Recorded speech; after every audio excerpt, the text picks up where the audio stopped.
agenda here. And joining us now is NBC's Chief Capitol Hill correspondent Ryan Nobles and CEO of the Forward Party and former regional finance director for the Romney campaign, Lindsey Drath. Let's start on Capitol Hill with Ryan. You've been monitoring the hours-long markups, which started literally in the middle of the night. The House Freedom Caucus just made a major announcement. What did we hear? Well, they said they're getting closer to voting yes, Anna, but they're not there quite yet. The House Freedom Caucus is, of course, one of two different factions that are a significant number of holdouts that are currently no on the bill, enough to kill the bill, who have been working with House leadership to try and get to a yes. And these discussions really began in earnest yesterday when President Trump came here to Capitol Hill and basically told these different factions to get off the sideline and get to a place where they can get to a yes vote. Now, it wasn't just enough for Trump to tell them to vote yes. They actually needed to see something tangible put on the table. These Freedom Caucus Republicans are looking for more cuts. They're worried about the growing deficit. They want to see more efforts to try and rein in government spending to get to those deficit goals. But of course, the further that those cuts are extended, the risk then becomes that you lose moderates who could potentially vote no if the cuts specifically to social programs like Medicaid are too much. So the news right now in the last 5 minutes or so is that the Freedom Caucus is getting closer. They believe that the negotiations are heading in the right direction, but they are skeptical that the vote could happen as soon as today because they believe that some things still need to change before they can get to a yes vote, Anna. And Ryan, this bill is over 1,000 pages. It's 1,116 pages to be exact. So give us the Cliff's Notes here. What are the biggest top lines, the things that will impact people's day-to-day lives for better or worse? Yeah, and the size of the bill is both the problem and it's also the benefit of this package. What the White House and what the House and Senate leadership are doing is trying to leverage all these different issues against each other to try and encourage people who want certain parts of the package to pass to vote yes. But then at the same time, because there are so many things in this bill, it's easy to find aspects of it to quibble with. But if you're somebody watching at home and wondering how this impacts you, the most obvious component of the bill that could impact you are the extension of the Trump tax cuts, $4.5 trillion in tax cuts. If these tax cuts were to sunset, almost every American would face some sort of a tax increase. And so this is a very important part of the bill. But that also includes tax cuts for overtime. Tax on tips would be eliminated. Also, a tax on Social Security would also be eliminated. And then, of course, the most controversial aspect of the bill are these cuts to Medicaid. Republicans are pushing for work requirements for Medicaid recipients. They also want to change the timeline in which people need to renew their eligibility for Medicaid. And they also want to take a closer look at waste, fraud, and abuse and reining in what they say are people taking advantage of the system. Now, Democrats have argued that that could potentially lead to the cutting of benefits of anywhere between 8 and 11 million Americans. So that's the balance that they're trying to find as they push this massive bill forward. So, Lindsey, the non-congressional budget office, or nonpartisan, I should say, congressional budget office, reported just last week that over 7 million people are going to lose health insurance because of these Medicaid cuts that are in the initial bill that's been presented here. Axios reported last month that Republicans' own polling shows voters are opposed to reducing Medicaid spending to lower the deficit or lower the national debt. What's the thinking here? Well, I'm quite surprised that the president put the pressure that he did on a number of the members yesterday on the Hill, because you're looking at members like Mike Lawler from New York, for example, who's holding strong on the SALT deduction. The pathway to a House majority for the Republican Party goes through California and New York. They can't lose these members of Congress. So the pressure that the president is putting on them related to Medicaid and some of these other issues is surprising to me. I don't understand what the thinking is.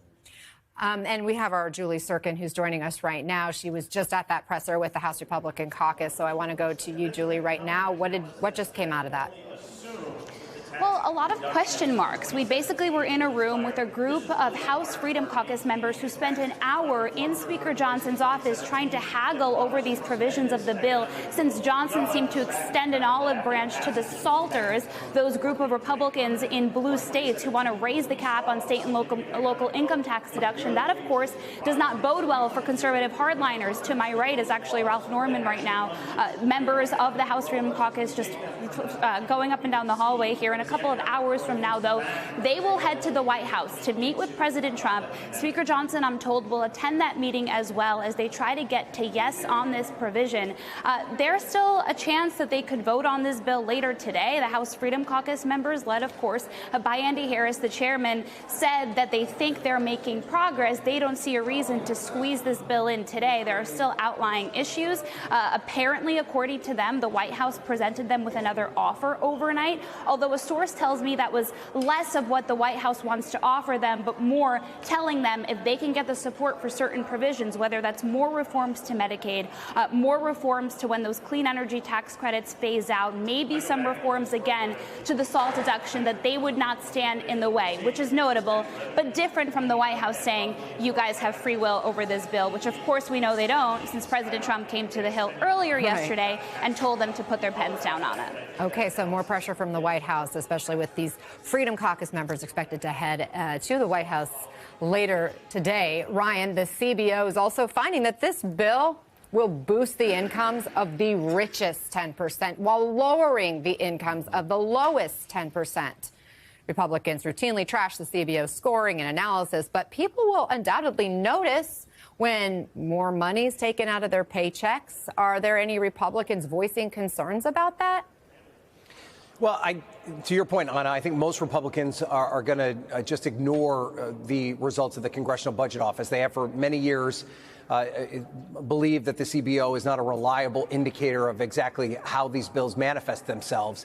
But if you look at the CBO's track record, in many instances, I mean, it's impossible to forecast the future with 100% specificity, but they usually have a pretty accurate track record. And I think that's one of the big open questions that is a big difference between how the White House views this package and how congressional Republicans view this package. President Trump has a deadline. He's going to be leaving the White House in 2028.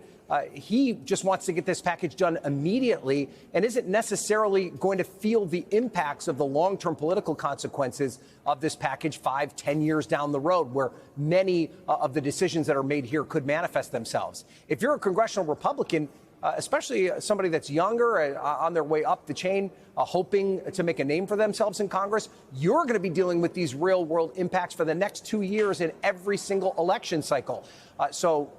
This is definitely something that they have to concern themselves with, and especially when you talk about trying to shrink the deficit. There are many House Republicans in particular who represent districts where they do not have a lot of wealthy people as their constituents. And there are some congressional Republicans that have floated the idea of raising the rate on the top earners in this country as a way to help shrink that deficit and then not sacrifice Medicaid.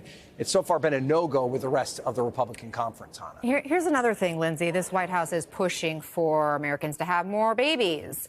Well, another part of this bill shows about 2 million people are going to lose the child tax credit, among other things that might impact families. How does that square with Republicans claiming to be the family values party? The challenge that I'm seeing through this whole issue is a process one. Ryan referenced the pace at which we're trying to get this down to a vote and get it out of the Rules Committee. I worked for Speaker Boehner, and he had a mandatory wait period when a bill came out of the Rules Committee so that the American people could see it. And as you said earlier, this is a 1,000-page reconciliation bill, and it has things like the child tax credit in it, really important things that impact American families. And American voters should have time to sit with this.